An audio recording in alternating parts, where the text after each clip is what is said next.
La SNCF a-t-elle un double discours dans l'affaire de la catastrophe de Brétigny-sur-Orge ? Son PDG Guillaume Pepy avait fait vœu de transparence, mais des écoutes téléphoniques réalisées à la demande de la justice sèment le doute.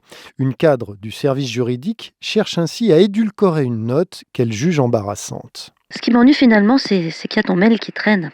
Mais mon mail, de toute façon, je le revendique. Je changerai pas d'une virgule. Et je dirai pas que ça va si ça va pas. Non, mais tu changerais pas le fond.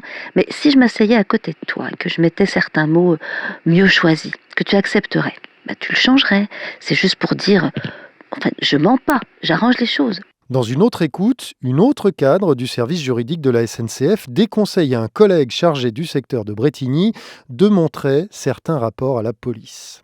En fait, ce que j'ai retrouvé, c'est des rapports de brigade. Alors, je ne sais pas si ça vaut le coup de leur donner ça et qu'ils me disent, donnez-moi tout le reste. Ouais, effectivement, c'est une mine d'or, les rapports de brigade. Mais bon, peut-être à éviter de leur donner. Ils ne les ont pas demandés, donc c'est pas la peine. Voilà. Ces écoutes ont choqué les victimes qui considèrent que la SNCF cherche à cacher des choses, mais la SNCF se défend.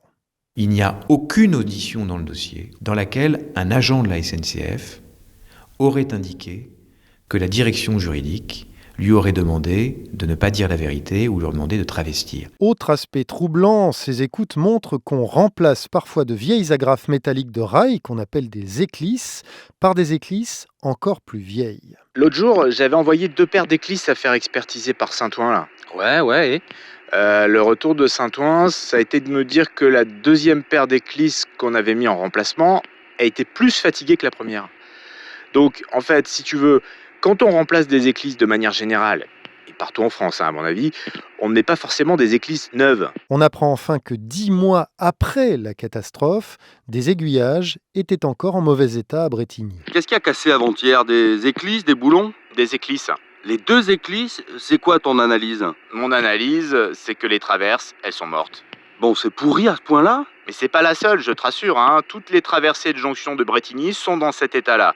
À part celle qu'on a renouvelée l'année dernière, en fin d'année, et l'autre qu'on a faite en début d'année. À la SNCF, on promet que la sécurité est assurée. Un plan de rénovation du réseau ferré baptisé Vigirail a été lancé.